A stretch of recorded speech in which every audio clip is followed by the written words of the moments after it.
guys, welcome back to my channel. Today we're going to be reading chapter 8 of The School for Good and Evil. I haven't posted in a while because school has started and I haven't got much free time starting middle school and all to really post other videos. So now we'll start off. Chapter 8 is called Wish Fish. Okay. Oh, this is actually a personal favorite chapter that I liked from this book because this is my second time reading it. An hour before, Tedros had decided on a swim. By now, the ranks for the first two classes were up on the groom room doors, with the prince and Beatrix tied for first, and Agatha's name so low on the board that a pile of mouse droppings obscured it. Inside, the girls' groom room resembled a medieval spa, with 3 aromatic bath pools, hot, cold, and just right, a little match girl sauna, 3 rose-red makeup stations, a Cinderella-themed pedicure corner, and a waterfall shower built into a little mermaid lagoon. The boys' groom rooms focused more on fitness, with a Midas gold sweat lodge, a peasant-themed tanning room, and a gymnasium with Norse hammers and mud wrestling pit, saltwater lap pool, and full array of Turkish baths. After chivalry and grooming, Tedros took advantage of the breaks before swordplay to test out the pool. But just as he swam his last lap, he noticed Beatrix and the 7 girls who now followed her incessantly, peering wide-eyed through cracks in the wooden door. Tedros was used to girls watching him, but when would he find one who saw more than his looks, who saw more than King Arthur's son, who cared about his thoughts, his hopes, his fears? And yet, here he was, pivoted purposely as he toweled so the girls could have a perfect view. His mother was right. He could pretend all he wanted, but he was just like his father, for better and worse. With a sigh, he threw open the door to greet his fan club. Breeches dripping, swan glittering on bare chest, but they were gone, victims of the fairy patrol. Tedros felt a twinge of disappointment as he turned the corner, only to smash into something, knocking it flat to the ground. "I'm wet again." Agatha frowned and looked up. "You should watch where you're..." It was the boy who had warped Sophie's mind, the boy who had hijacked Sophie's heart, the boy who had stolen her only friend. "I'm Tedros," he said, and held out his hand. Agatha didn't take it. She was hopelessly lost and needed directions, but this Tedros was the enemy. She pulled herself up, gave him a lethal glare, and shoved past his chest.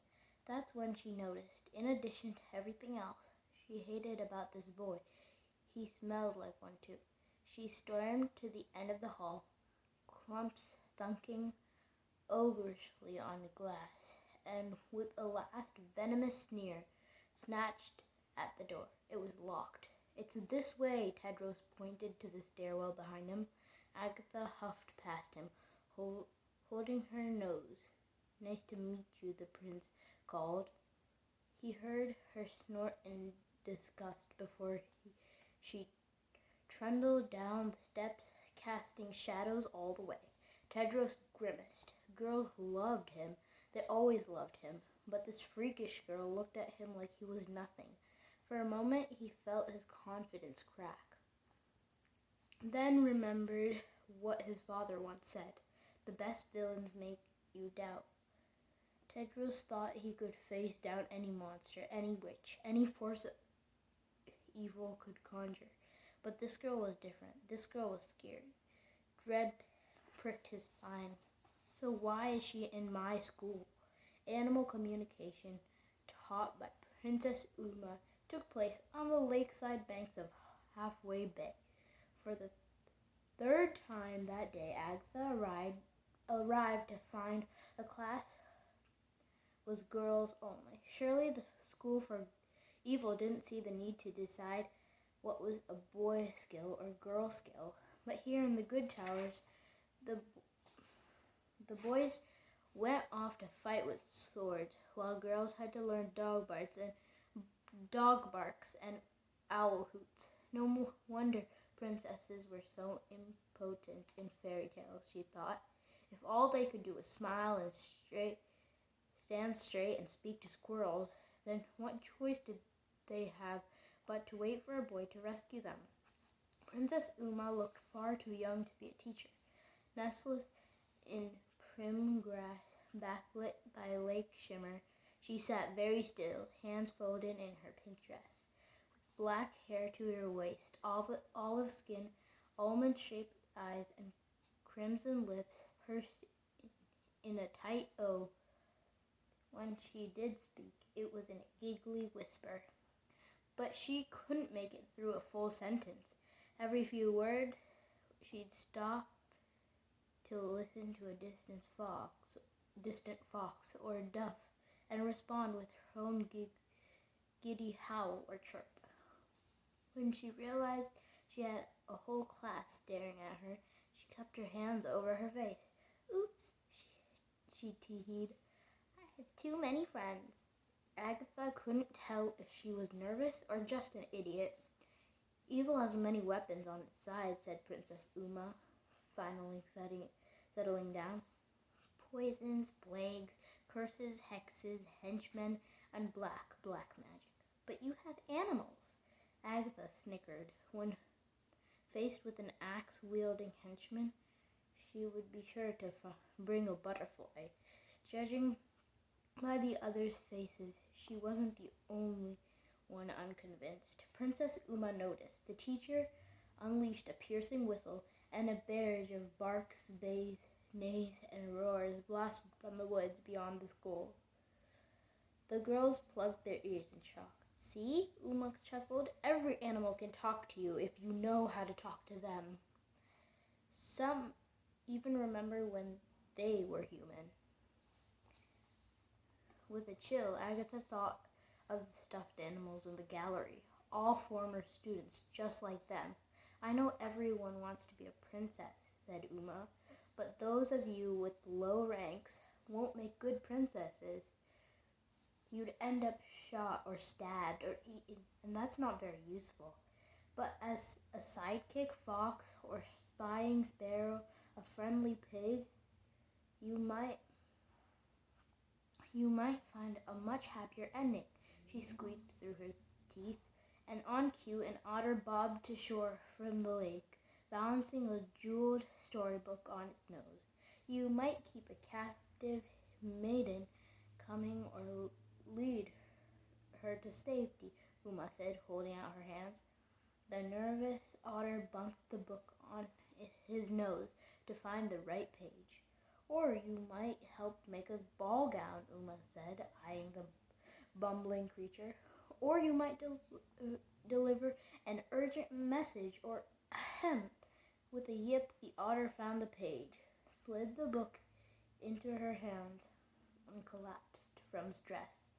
"You might even save a life," said Uma, holding up a brilliant painting of the princess cowering as a stag speared a warlock. The princess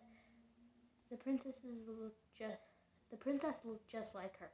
"Once upon a time, an animal saved mine, and in return, it received the happiest ending of all." From narrowed suspicion, Agatha saw all the girls' eyes widen to worship. This wasn't just a teacher. This was a living, breathing princess. "So if you want to be like me, you need to do well in today's challenge," chirped their new idol. Summoning the girls to the lake, Agatha felt herself shiver, despite the balmy fall suddenly. If she placed last this time, she'd never see Sophie or home again. As she followed the girls to the bank, sick to her stomach, Agatha noticed Uma's storybook open in the grass. Animals love to help princesses for so many reasons, said Princess Uma. Stopping at the water's edge because we're singing pretty songs, because we give them shelter in the scary woods, because they only wish they could be as beautiful and beloved as... Wait! Uma and the girls turned. Agatha held up the storybook's last page, a painting of the stag ripped to pieces by monsters as the princess escaped. How was that a happy ending? If you aren't good enough to be a princess, then you're honored to die for one, of course, Uma smiled, as if she would learn this lesson soon enough. Agatha looked at the others in disbelief. They were all nodding like sheep. It didn't matter if only a third of them would graduate as princesses. Each was completely convinced she'd be one.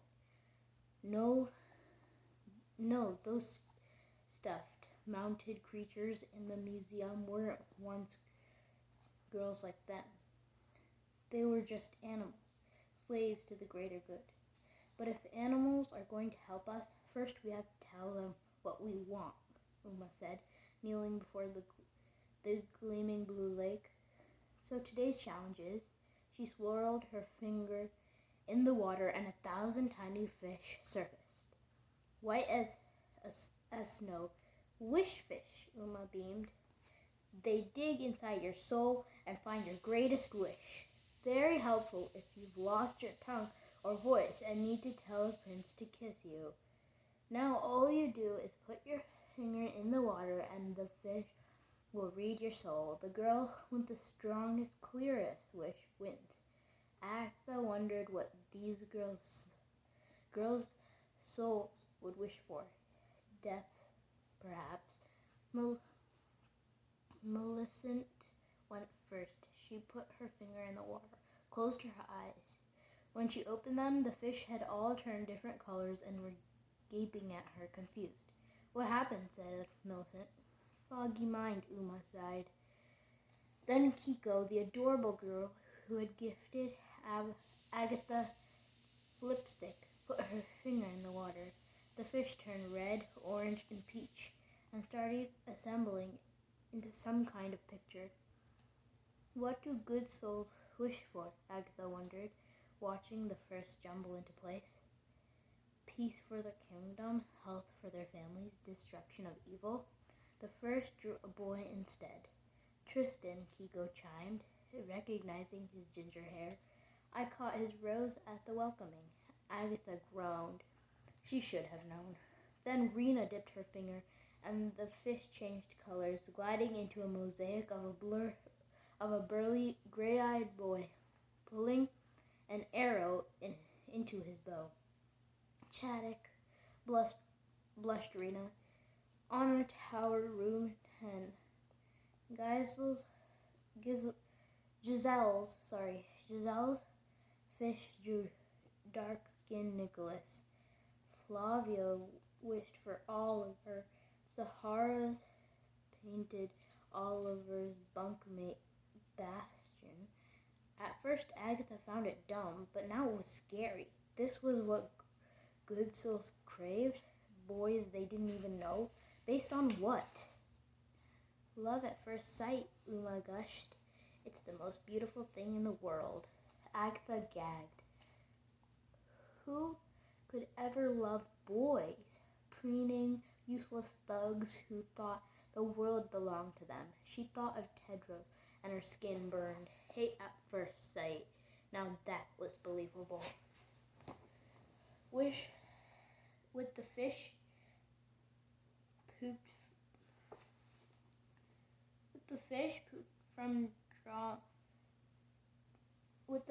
pooped from drawing so many chiseled jaws, Beatrix provided the grand climax, sending her wish fish into a spectacular rainbow version of her fairy tale wedding to Tedros, complete with castle, crowns, and fireworks.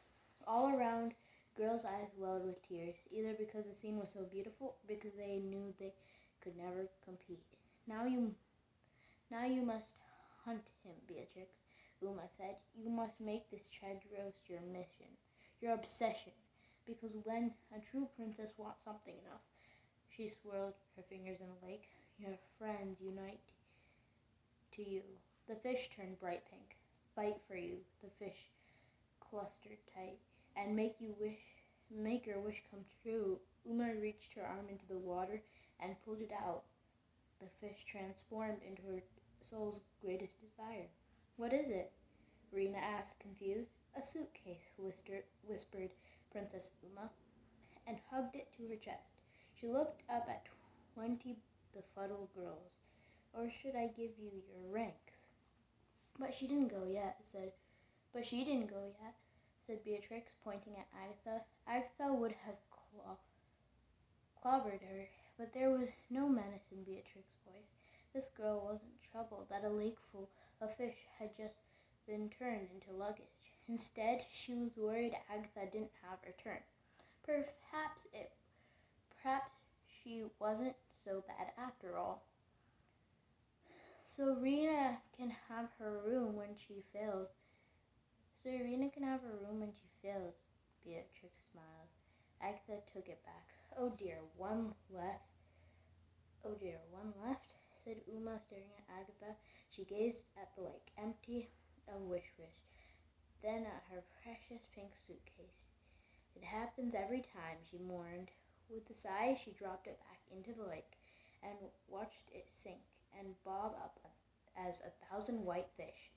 Agatha leaned over the water to see the fish glaring up at her with droopy eyes. For a moment they had found heaven in a suitcase, but here they were again, genie stolen from the safety of the lamp. They didn't care that her life was on the line. They just wanted to be left alone. Agatha sympathized. Mine's easy, she thought. I wish not to fail, that's it. Don't fail. She stuck her finger in the water. The fish started trembling like tulips in the wind. Agatha could hear her wishes wrestling in her head. Don't fail. Home in bed. Don't fail. Sophie safe. Don't fail. Tedros dead. The first turned blue, then yellow, then red. Wishes swept into a cyclone. New face, same face, blonde hair. I hate blonde hair. More friends, no friends. Not just foggy, murmured Princess Uma, completely confused. The first red his blood started to quake, as if about to explode. Alarmed, Agatha tried to pull out her finger, but the water clamped it like a fist. What the? The fish turned black as night and flew to Agatha like magnets to metal, pulling her hand in a shivering mass. Girls fled the shore in horror. Uma stood anchored in shock, frantic. Agatha tried to wrench her hand, but her head exploded with pain. Homeschool, mom, dad, good, bad, boys, girls, never. Gripping Agatha's hand, the fish shook, harder and harder, faster and faster, until she couldn't tell one from the other. Eyes popped off like buttons, beating fins shattered to bits, bellies engorged with veins and vessels until the fish let out 1,000 tortured screams. Agatha felt her head splitting in two. Fail, win, truth, lie, lost, found, strong, weak, friend, foe. The fish swelled into a ballooning black mass, creeping up her hand. Agatha thrashed to free her finger until she heard her bone break and yowled in agony as the screaming fish sucked her whole arm into their ebony cocoon. Help! Somebody help me! The cocoon billowed into her face, suffocating her cries. With a high, sickening shriek, the deathly wound swallowed her. Agatha flailed for breath, tried to kick herself out, but pain seared through her head and forced her into a fatal crouch. Hate, love, punish, reward, hunter, hunt, live, die, kill, kiss, take. Screaming with vengeance, the black cocoon sucked her deeper like a gelatinous grave, stifling her last breath, leeching her every last drop of life until there was nothing left to give. The screaming stopped. The cocoon slowed away. Agatha fell back in shock. In her arms was a girl, no more than 12 or 13, with toffee skin and a tangle of dark curls. She stirred, opened her eyes, and smiled at Agatha as if she were an old friend. 100 years, and you were the first who wished to free me. Gasping softly, like a fish on land, she pressed her hand to Agatha's cheek. Thank you. She closed her eyes, and her body went limp in Agatha's arms. Inch by inch, the girl started to glow the color of hot gold, and with a burst of white light, she splintered to sunbeams and disappeared. Agatha gawked at the lake, empty of fish, and listened to her fraying heartbeat. It felt like her insides had been beaten and wrung out. She held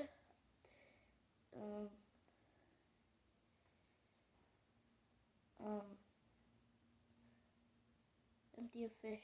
It felt like her insides had breathing. She held up a finger, healed like new. Was all that?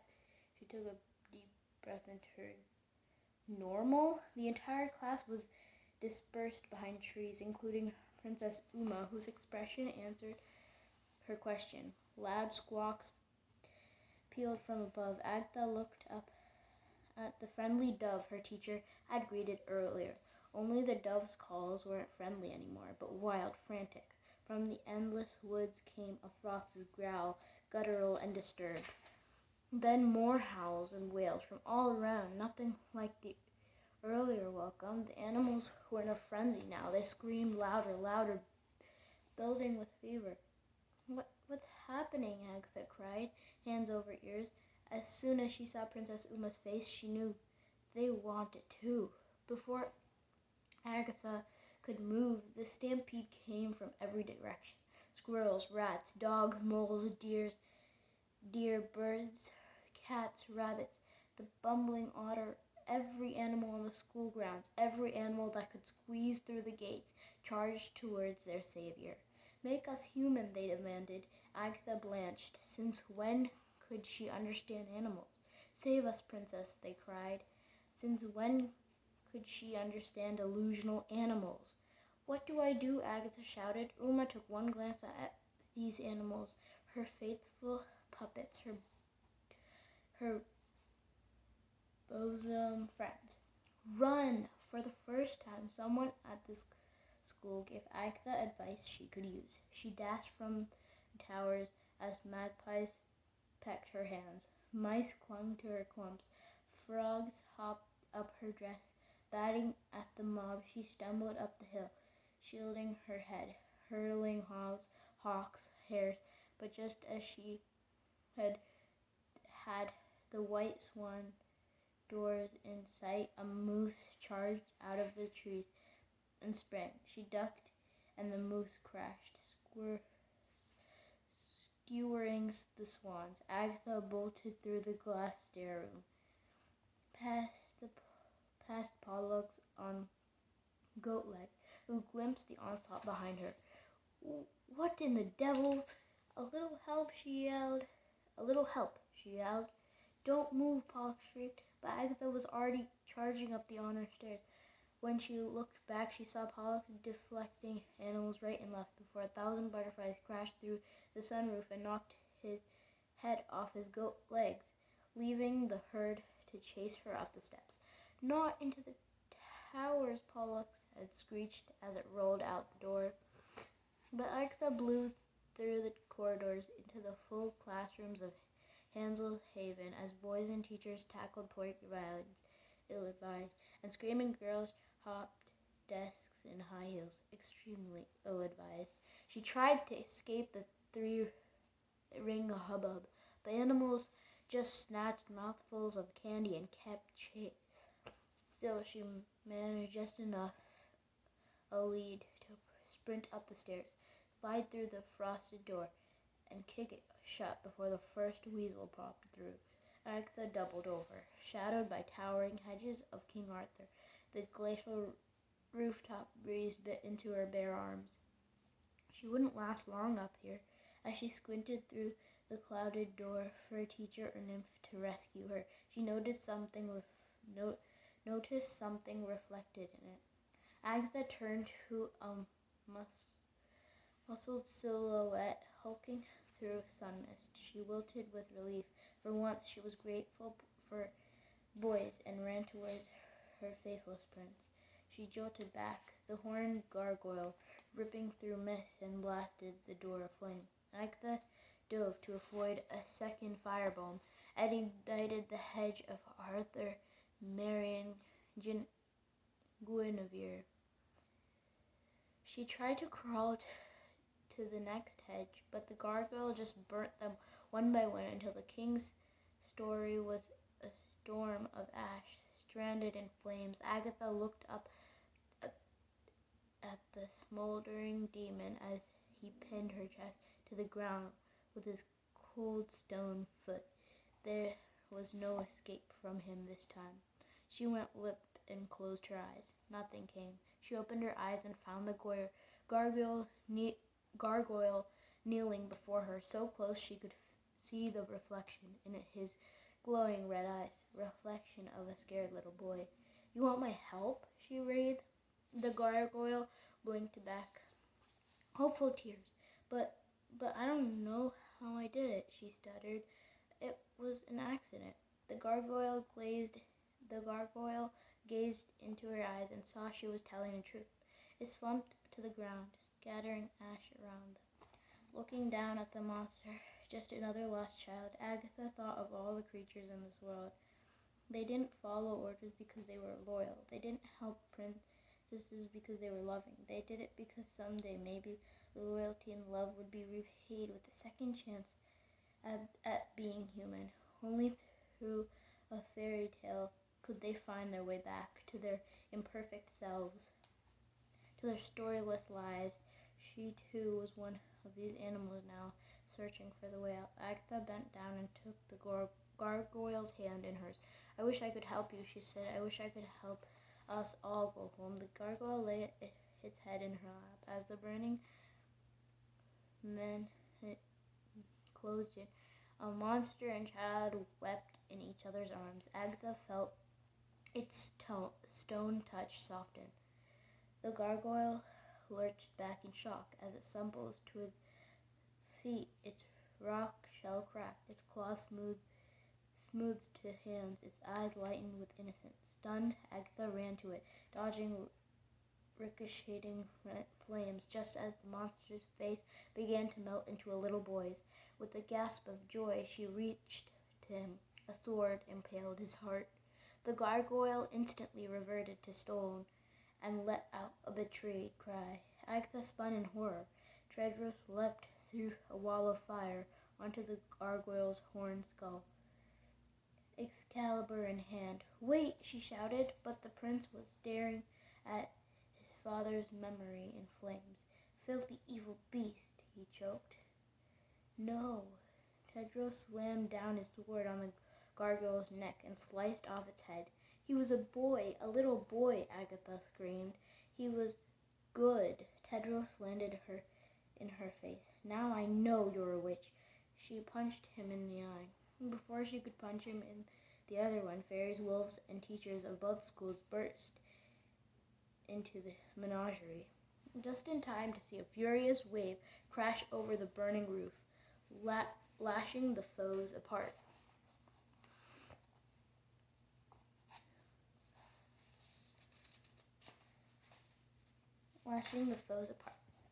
So that is chapter 8, and the next chapter is chapter 9, and chapter 9 is called the 100% Talent Show. So, yeah, I cannot wait for chapter 9, and that's it for chapter 8. Bye!